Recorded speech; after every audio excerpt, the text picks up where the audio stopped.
Hi, good evening, and welcome to Get Me to New York vlog 3, which should be vlog 4, and I forgot yesterday. I'm really sorry. I've missed the vlog before, so for example, there's been days when I've not been able to fit it in, and remember I had the big apology and I said I'm really sorry I've missed one. This time I actually forgot. See, we've been really busy all week planning our first Amy Kuwait open house, and when I was out and about yesterday during the day, I thought, right, I'll get the vlog in before I go back and start planning, and I didn't manage to, and then it completely fell out my head. And it's not like me, because since I started doing it, I've become quite used to it, and I did obviously think about it during the day, but when you're planning an event, it's as if your brain goes on event mode and it's all you can think about, and there's so many different components to consider that I just forgot. I'm sorry. But what I was going to do the vlog on last night, and I think probably which is a good way to do it on tonight as well, is teamwork, because I am doing the next few weeks solely focused on this big goal that we have, which is to get the business out to New York. We've already fairly successfully managed to set up the business in Kuwait, which is fantastic. I mean, Kuwait is great, honestly, and I'll tell you a bit more about the open house in a minute, but it's just given me that wee bit extra confidence and a bit extra kind of knowledge, I suppose, that what we're doing works, that we've got something that the world wants to see.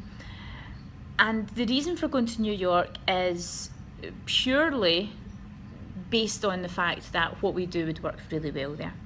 That's the business decision. But there's part of me that's really glad that that is the business decision, because I love New York and I'm really excited about it. So to be able to set up there is just fantastic. Anyway, this is what happens every time I talk about New York. I go off on a tangent. So anyway, the vlogs will focus on the important components about achieving your goal, whatever that big goal is, whether it's New York or whether it's setting up your business, or whether it's getting your first customer, getting your first 100 customers, getting your first £1 million, whatever your goal is. There's certain things that you go through in order to do it. And we talked about planning, and we talked about, I can't even remember what the second one was. I'm exhausted. I'm always like this after an event. It's like a emotional release, because you've been on for so many hours, making sure everybody's okay. So I'm sorry, I forgot what the second one was about. But last night's and what tonight's will be about is teamwork. I have a fantastic team in the UK, and I'm used to having that now, because I've had them for I've had a team for over a year, maybe like 18 months. I've had staff, and it works well when you're in the same office as each other, because you know what everybody's up to, they can give you a hand.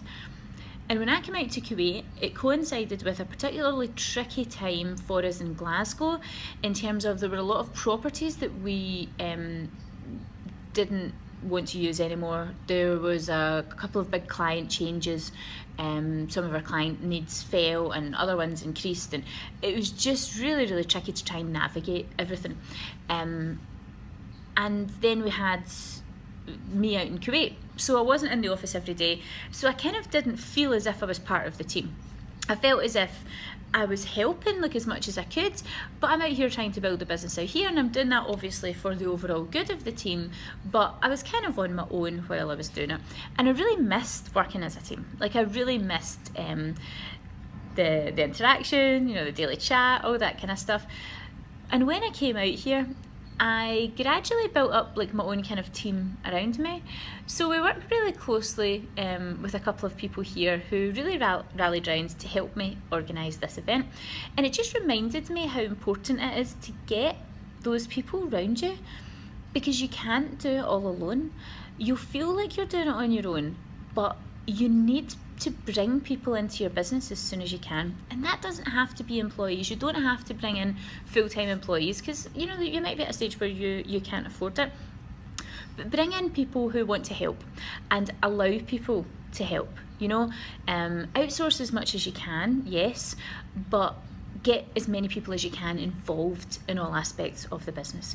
So for example, if you've got like an event like we were doing tonight, or if you're working on a particular project, try and tell as many people as you can about it, because they might either know somebody, or they might give you some time to come and help you, or they might be able to contribute in some other way, and it's just more fun.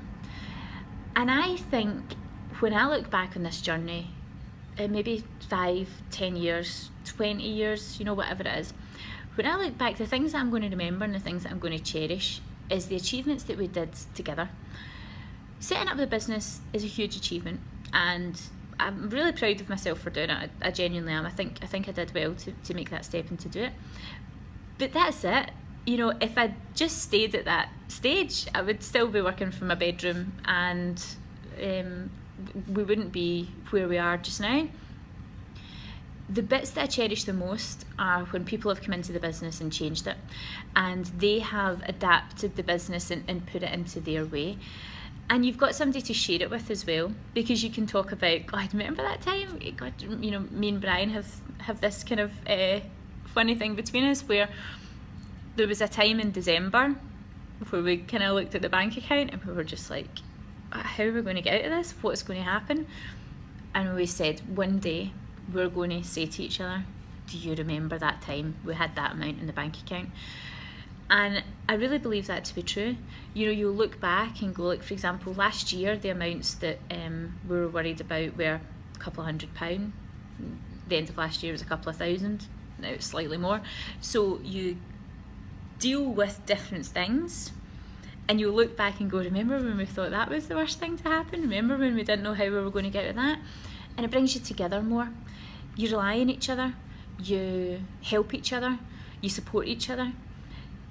And at the end of the day, what are you doing this business for, if not to make other people's lives better, and your life's better, and your friends and family's lives better?